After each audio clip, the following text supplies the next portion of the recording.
ความผูกพันที่เฮามีบ่อาจจะลบเลือนให้หายไป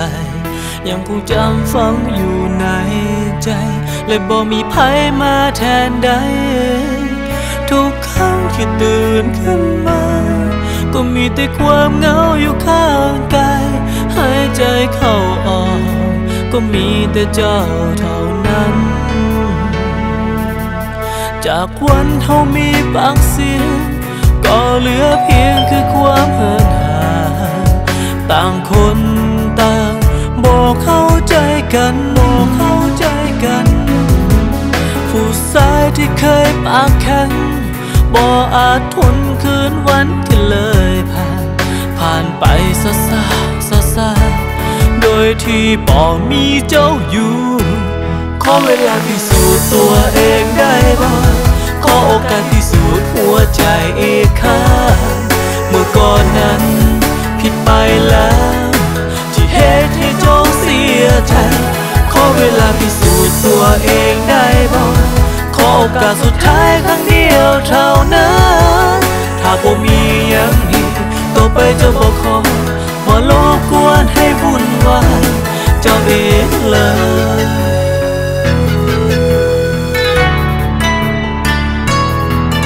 จากวันเฮามีปากเสียง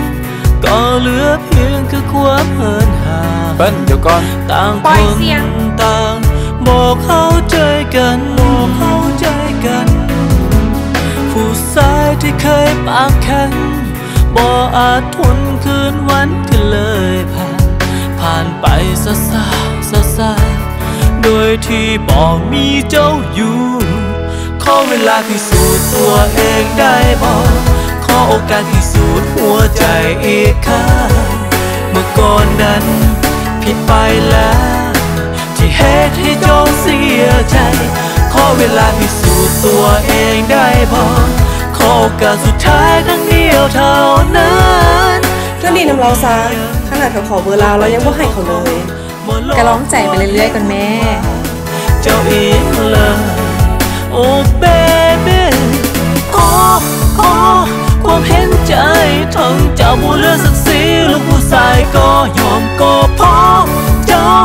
นั้นมีค่ากว่าสิ่งใดอย่า